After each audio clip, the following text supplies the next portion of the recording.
ध्यानमूलं गुरुमूर्तिं पूजामूलं गुरुपदं ज्ञानमूलं गुरुवाक्यं मोक्षमूलं गुरुकृपः।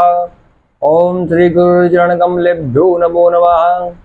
ओम मंगलम भगवान विष्णु मंगलम गरुड़ध्वजा मंगलम पुंडरीकाक्षाय मंगलाय तनो हरिः। नमस्कार दोस्तों, मेरा नाम मनु शर्मा है और आज हम बात करेंगे गुरु ग्रह के ऊपर, भाव नंबर 2 के ऊपर कि जो गुरु ग्रह है वो भाव नंबर 2 में क्या फलादेश करता है और उसकी ज़िंदगी में क्या फलादेश होते हैं। भाव नंबर 2 में बैठे हुए गुरु को धर्म गुरु, विद्या ज्ञान का स्वामी, गाय स्थान, मेहमान नवाजी, पूजा, धन और माया से संबोधित किया गया है।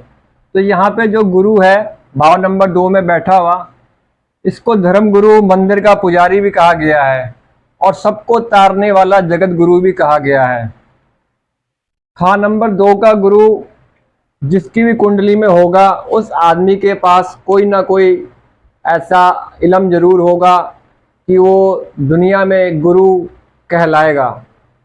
तो ये जो खान नंबर 2 का जो गुरु है, ये इसकी एक विशेषता है कि जिसका भी गुरु 2 में है वो कभी ना कभी कहीं ना कहीं जो है दुनिया में गुरु कहलाता ही है। वैसे भी इसको जगत गुरु और धर्म गुरु की उपाधि दी गई है, विद्या और ज्ञान का स्वामी भी कहा गया है। उसके बाद आता है गाय स्थान। तो गाय स्थान क्या है कि पहले ज़माने में लोगों के घरों में गाय हुआ करती थी, ज़्यादातर हर किसी के घर में गाय हुआ करती थी। तो जो गाय बांधने का स्थान घर में हुआ करता था, उसको ब्रह्म स्थान या गुरु के स्थान से संबोधित किया गया है। मेहमान नवाजी, तो यहाँ पे जो है मेहमान नवाजी करने से गुरु का फल उत्तम बताया गया है। इसके बारे में आगे में हम अभी चर्चा करेंगे। और पूजा, धन, माया, यहाँ पे जो है गुरु को संबोधित किया गया कि जिसका भी गुरु खान नंबर 2 में होगा, उसका जो इंसान होगा उसके ऊपर प्रभु की कृपा तो होगी ही और माया, धन, दौलत का भी साथ होगा, क्योंकि गुरु जो है 2 जहानों का मालिक है, आध्यात्मिक जगत का भी और सांसारिक जगत का भी। तो जिसके ऊपर भी गुरु खान नंबर 2 में होगा, शुभ अवस्था में होगा, तो उसको 2 जहानों की मालक या 2 जहानों की पावर का पूरा पूरा साथ होगा। उसको जो है आध्यात्मिक उन्नति भी उसकी होगी और धन दौलत का साथ भी पूरा मिलेगा, किस्मत का साथ भी पूरा मिलेगा। तो जर व माया गो तेरा दान से बढ़ता, जर व माया गो तेरा दान से बढ़ता। तो यहाँ पे जो है जर और माया मतलब कि धन दौलत और जो जमीन जायदाद है वो दान करने से और बढ़ेंगी। जब भी भाव नंबर 2 में बृहस्पति होगा, जिसकी भी कुंडली में अगर ऐसा आदमी दान करता है तो उसके धन संपत्ति में वृद्धि होगी। मगर सेवा उत्तम जो मुसाफिर तू करता, अगर ऐसा आदमी मुसाफिरों की सेवा करता हो, मतलब कि अगर आपके घर में कोई मेहमान वगैरह आते हैं, अगर आप उनकी अच्छी सी मेहमान नवाजी करते हैं या मुसाफिरों के रहने का प्रबंध, खाने का प्रबंध करते हैं, कहीं भी रफ़ाए आम या मतलब मुसाफिरों की सेवा करते हैं, इससे जो है आपके धन दौलत की वृद्धि होगी ही होगी, प्लस हर कार्य में, हर क्षेत्र में आपकी उन्नति होगी, जो कि बहुत ही शुभ होगी। राजा जनक की साधु अवस्था, दानी गुरु जर माया हो। तो यहाँ पे जो है खान नंबर 2 में बैठे हुए गुरु को राजा जनक की अवस्था के साथ जोड़ दिया गया है। जैसे मैंने आपको भी पहले बताया कि जिसका भी भाव नंबर 2 में गुरु होगा, उसके ऊपर 2 जहानों की शक्ति का मालिक होगा, या क्योंकि 2 जहानों की जो गुरु की पावर है उसके ऊपर पूरी होगी। मतलब कि जो राजा जनक जो है ब्रह्म ज्ञानी हुए हैं, मतलब कि वो एक राजा भी थे और आध्यात्मिक उन्नति, उनकी आध्यात्मिक पूरे गुरु भी थे वो।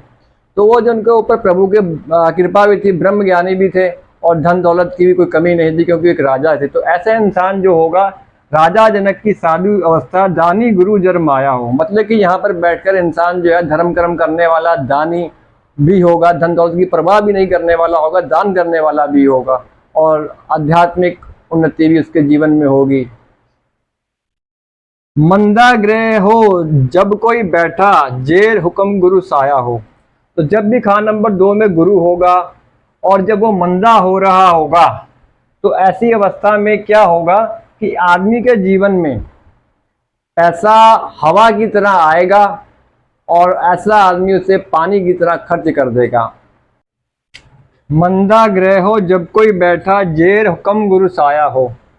तो जब भाव नंबर 2 में गुरु बैठा हो और खा नंबर 8 में कोई मंदा ग्रह बैठ जाए तो यहाँ पर जो गुरु का प्रभाव अशुभ हो जाएगा या अशुभ होना शुरू हो जाएगा। तो ऐसी अवस्था में जो है गुरु के प्रभाव को शुभ करने के लिए मंदे बैठे हुए ग्रह के उपाय करने पड़ेंगे जिससे कि गुरु का प्रभाव ठीक हो। गुरु दूजे स्थान गऊ का, ग्रह मुंडमाला माना है। जन्म कसाई बेशक होवे, आसन ब्रह्मा माया है।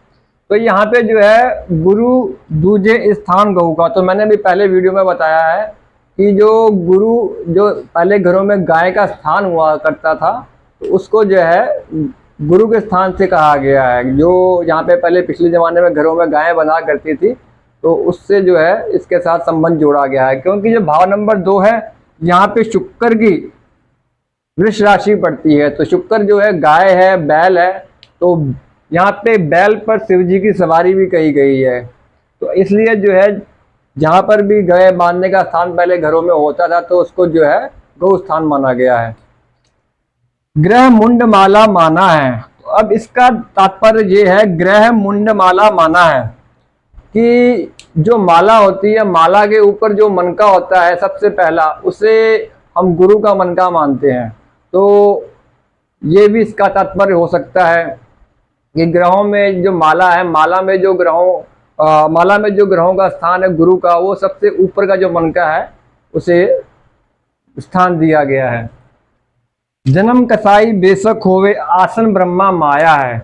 मतलब कि ऐसा व्यक्ति जिसका भाव नंबर 2 में गुरु बैठा हुआ है, अगर वो किसी भी गरीब परिवार में जन्म लेता है, चाहे ख्वाह कसाई के घर में ही, बुरे से बुरे हालात में ही क्यों ना पैदा हो, चाहे कसाई के घर में ही क्यों ना पैदा हो, लेकिन ऐसा व्यक्ति जब भी किसी के भी घर में पैदा होगा तो उसकी जन्म लेने के बाद में उसके पिता की तरक्की होगी। बृहस्पति की उम्र 16 से 32 साल उम्र के बीच में ऐसे आदमी के घर में तरक्की होगी। इसके पिता जो है काफ़ी पैसे और धन दौलत वाला होता जाएगा, या कहोगी किस्मत का साथ बढ़ता चला जाएगा। 4 मंदा 5 10 12 रद्दी, ख्वाह केतु हो, काम सोना खुद मिट्टी देगा, मिट्टी देती जर सोना हो। तो यहाँ पे इस पैंती का तात्पर्य ये है कि कुंडली में जब खान नंबर 4 5, 4 नंबर हो गया माता खानदान, 5वां हो गया संतान, 10वां हो गया अपना कर्म स्थान, और 11वां हो गया अपना लाभ स्थान, 12वां हो गया पूजा पाठ, रात का आराम वगैरह।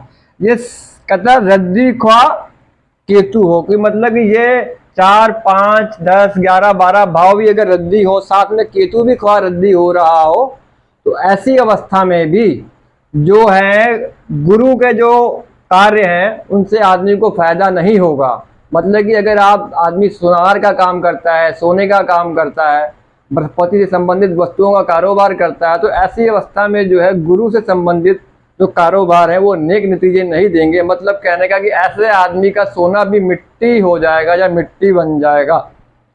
लेकिन ऐसी अवस्था में अगर आदमी शुक्र से संबंधित मिट्टी के कारोबार करे, मतलब जैसे खेतों में मिट्टी होती है, मिट्टी से संबंधित कारोबार, कच्चे मकान बनवाना, मिट्टी डलवाना, और शुक्र से संबंधित कारोबार, स्त्रियों से जो सौंदर्य प्रसाधन के जो भी कारोबार होते हैं, शुक्र से संबंधित कारोबार अगर करता है तो जो है मिट्टी देती जड़ सोना हो। तो मतलब कि मिट्टी जो है सोने का मूल्य देगी, या सोने के बराबर मतलब कि आपको जीवन में उसका मूल्य मिलेगा, और जो यहाँ पे सोना है वो मिट्टी का फल देगा। तो ऐसे आदमी को जो है इसका भाव नंबर 2 में गुरु हो, उसको जो है सोने या बृहस्पति से संबंधित कारोबार नहीं करने चाहिए। शुक्र रद्दी या हो शनि 10वें में, रात दुखी मंद औरत हो। तो जिसकी भी कुंडली में गुरु दूसरे भाव में हो और शुक्र रद्दी या खराब या निकम्मा हो रहा हो और शनि भी 10वें भाव में बैठा हुआ हो, तो ऐसे आदमी की रातें भी दुखी होंगी, मतलब कि वो रातों की नींद भी सही ढंग से नहीं ले पा रहा होगा, और औरत भी जो है उसकी बीमार हो सकती है, बीमार रहेगी।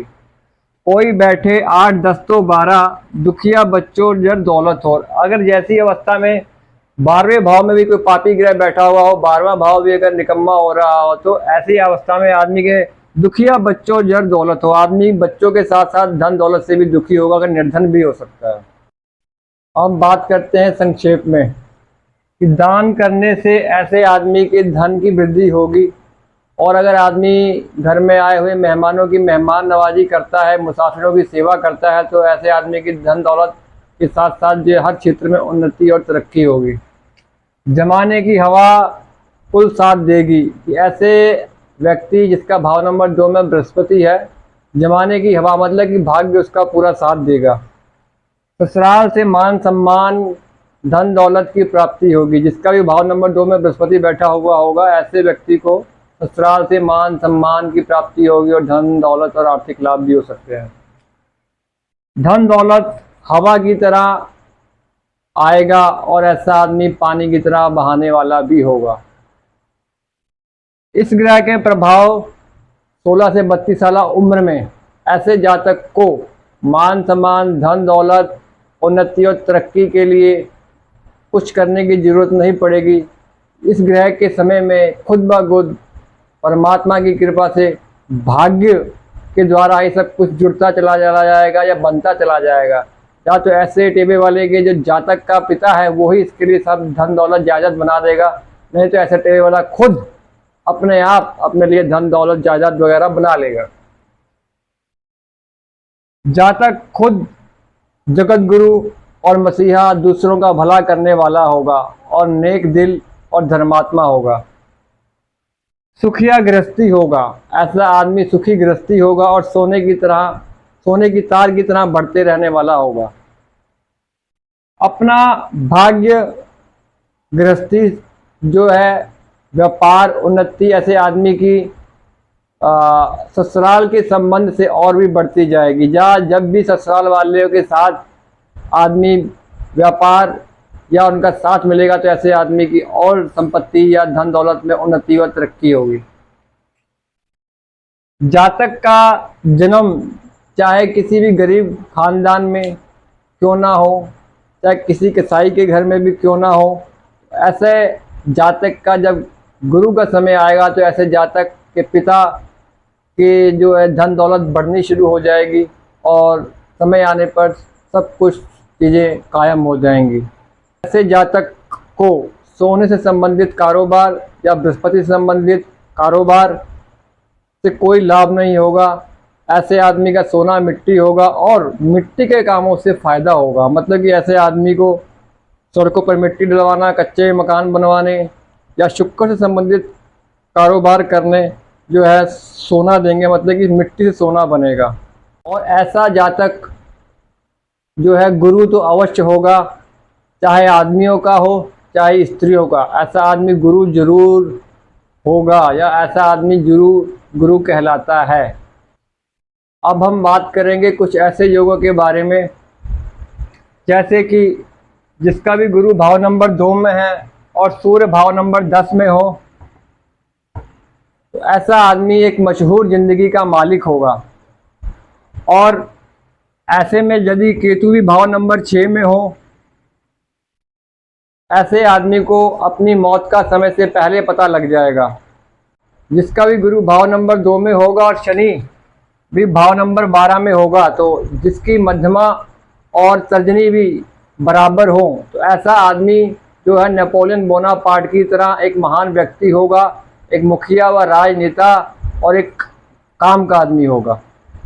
ऐसा जातक जिसका भाव नंबर 2 में गुरु हो, इसके लिए कहावत भी है कि 100 चूहे खाकर बिल्ली हज को चली।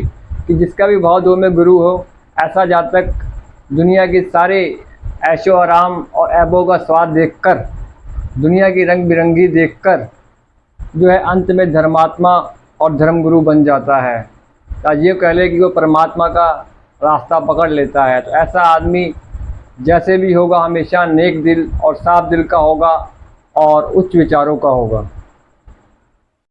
तो दोस्तों, आज हम इस वीडियो को यहीं पर समाप्त करते हैं। अगर आपको हमारे द्वारा दी गई जानकारी अच्छी लगती है तो प्लीज़ कमेंट करके हमें बताएं, और हम इसी गुरु ग्रह के दुष्प्रभावों के बारे में जल्द ही दूसरा वीडियो लेकर के आएंगे। खुश रहो, आबाद रहो, मालो जहां बढ़ते रहो, मज़ मालिक अपनी देगा, नेकी तुम करते रहो। धन्यवाद।